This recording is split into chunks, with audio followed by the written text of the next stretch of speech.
एक गुरुकुल में 3 शिष्य रहा करते थे।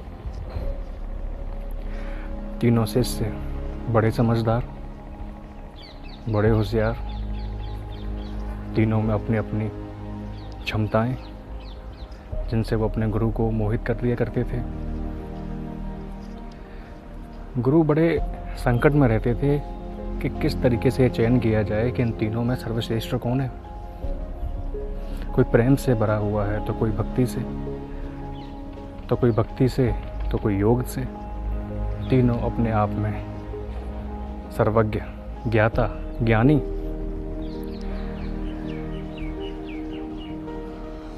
वो गुरु कई ऐसी प्रतियोगिताएं करवाते थे जिनसे ये निर्णय तो हो सके कि इन तीनों शिष्यों में कौन सर्वश्रेष्ठ है। लेकिन हर बार की तरह यही होता था कि तीनों शिष्य समान रूप से तीनों के तीनों प्रथम आते थे, क्योंकि गुरु आज के समय वाले तो नहीं थे जो किसी को भी विजयी बना दें उनकी योग्यता को ना चुनते हुए।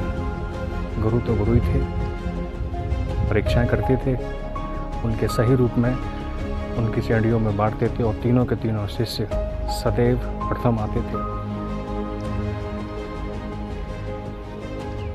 गुरु की पुत्री जब बड़ी हुई, उन्हीं के साथ साथ तीनों शिष्य भी बड़े हुए।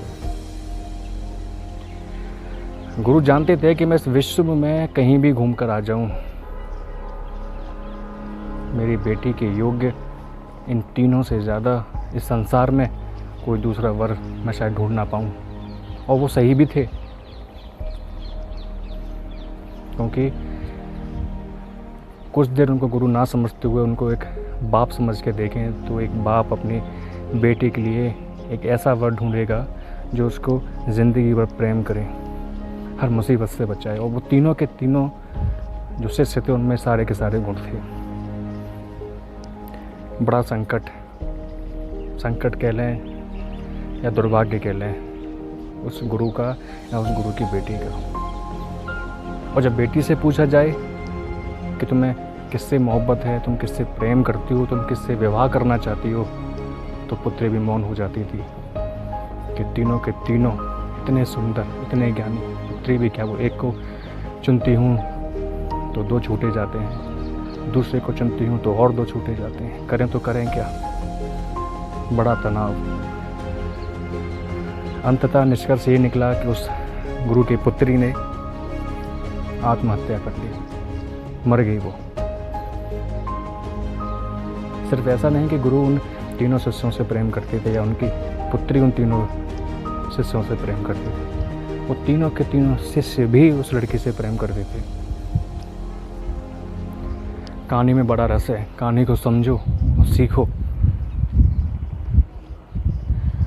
तो जब उनकी पुत्री मर गई तो तीनों के तीनों शिष्य बेजान पागल हो गए, क्योंकि मोहब्बत तो तीनों ने की थी, किसी एक का दोस्त तो ना था। तो जब वो कन्या मर चुकी तो तीनों शिष्य बिल्कुल पागल हो गए। उनमें से एक तो निकल गया अपने दुख को कम करने के लिए हिमालय पर, पहाड़ों में साधु सन्यासी बनने के लिए कि कैसे भी जाऊं, घूमूं, इस दुख को तो मैं कम करूं।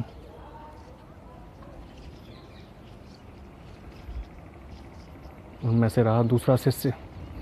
उसको ये पता तो था कि जो पहला जो साधु संत महात्मा होने के लिए गया, उसके पीछे ये कारण ज़रूर है कि जब वो जाएगा तो कोई ना कोई ऐसे मंत्र लेकर आएगा जिससे वो इस कन्या को फिर से जीवित कर दे। तो जो दूसरा शिष्य था वो उन हड्डियों को उसने इकट्ठा किया, उनको रोज़ गंगा में नहाता, साफ़ करता, क्योंकि पता था कि जब मंत्र का उच्चारण किया जाएगा तो इन हड्डियों की, इन अस्थियों की आवश्यकता ज़रूर पड़ेगी। और जो तीसरा शिष्य था वो बस पागल बना हुआ बैठा रहा। जहाँ उसने आत्महत्या करी वहाँ पागलों की तरह झरझर आंसू बह रहे हैं। समझाया गुरु ने कि कुछ खा, कुछ पी, कुछ कर, दुख ऐसे ना जाएगा। लेकिन वो शिष्य मानने को तैयार ना हुआ।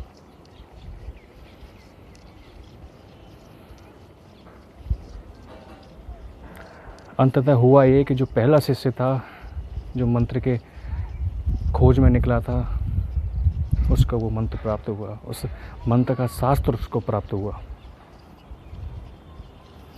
जैसे उसको मंत्र प्राप्त हुआ, वो धीरे धीरे वापस आया। चिंतित वो भी था कि पता नहीं मैं जो मंत्र लेकर आया हूँ उनमें जो आवश्यकता इन अस्थियों की हैं वो पता नहीं अभी बची भी हैं या नहीं। वो उन मंत्रों के साथ आया, उन्होंने देखा कि अस्थियाँ कम से कम बची तो हैं जो दूसरे शिष्य ने बचा कर रखी थी। उसने अपने मंत्र का शास्त्र याद किया और उन अस्थियों पर उन मंत्र का उच्चारण किया। देखने को मिलता है कि वो कन्या, वो स्त्री पुनर्जीवित हो गई। तो जो कन्या फिर से पुनर्जीवित हो गई तो वही विवाद, वही समस्या फिर आ खड़ी जो पहले थी कि 3 शिष्यों में किसको चुना जाए। तो उस गुरु ने भगवान से प्रार्थना करी कि हे भगवान, अब तो इंसाफ कर दीजिए, अब तो हमें बताइए कि हम किस निर्णय पे जाएं, क्या करें। तो वहाँ से एक साधु महात्मा निकले, उनसे यह प्रश्न किया गया, उनको पूरी कहानी दोहराई गई कि हे परमात्मा, हे महात्मा, क्या किया जाए, तुम भी होते तो क्या करते। ये प्रश्न बड़ा ही कठिन है, इसका उत्तर देना हर किसी के वश में नहीं है।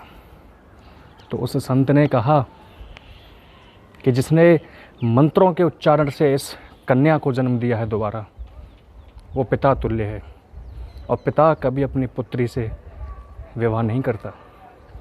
यही बात दूसरे शिष्य की, उसने उन अस्थियों को रोज़ नहलाया, रोज़ साफ किया, तो वो माँ तुल्य हुआ, क्योंकि उसने एक माँ की तरह उसके अंगों की रक्षा की, सुरक्षा की।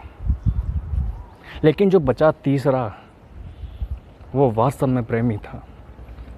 उसने साक्षी भाव से कुछ भी नहीं किया, वो बस बैठा रहा, उसकी याद में रोता रहा, झरझर आंसू निकालता रहा। उसने अपने दुखों को कम करने के लिए यहाँ वहाँ सैर ना करी, अपना मन कहीं और ना भटकाया। यही तो हम करते हैं। आज के समय में तो हम प्रेम करना भूल ही गए हैं। प्रेम करते हैं तो प्रेम के निवारण के लिए हमें कई 100 रास्ते मिल जाते हैं, क्योंकि आज के समय में प्रेम और ज्ञान साथ साथ चलते जा रहे हैं। हम यही समझते हैं कि जो ज्ञान है, जो प्रेम है, वो एक है, जबकि एक नहीं है। जिस दिन ईश्वर की भक्ति में मनुष्य के आंसू निकल जाते हैं, उस दिन समझ में आता है कि प्रेम भक्ति क्या भाव हो जाते हैं। इस कहानी से बस हम ये सीख सकते हैं कि प्रेम वो भाव है जो कभी नहीं मिटता, और हमें कभी दूसरे के प्रति प्रेम भाव मिटने भी नहीं देना चाहिए। प्रेम के लिए शरीर की कोई आवश्यकता नहीं होती है। न जाने कितने ऐसे उदाहरण होंगे इस भारतवर्ष में जिन्होंने हर बार प्रेम की नई परिभाषा हमको दी है। शरीर से परे जाकर, आत्मा से परे जाकर, किसी ने ईश्वर से प्रेम किया, तो किसी ने ऐसे ईश्वर से प्रेम किया जो कई लाख वर्ष पहले जा चुके हैं।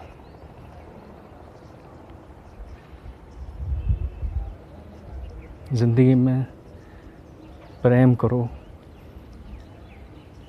तो उसको नित्य समझकर, प्रेम करो उसको परमात्मा समझकर।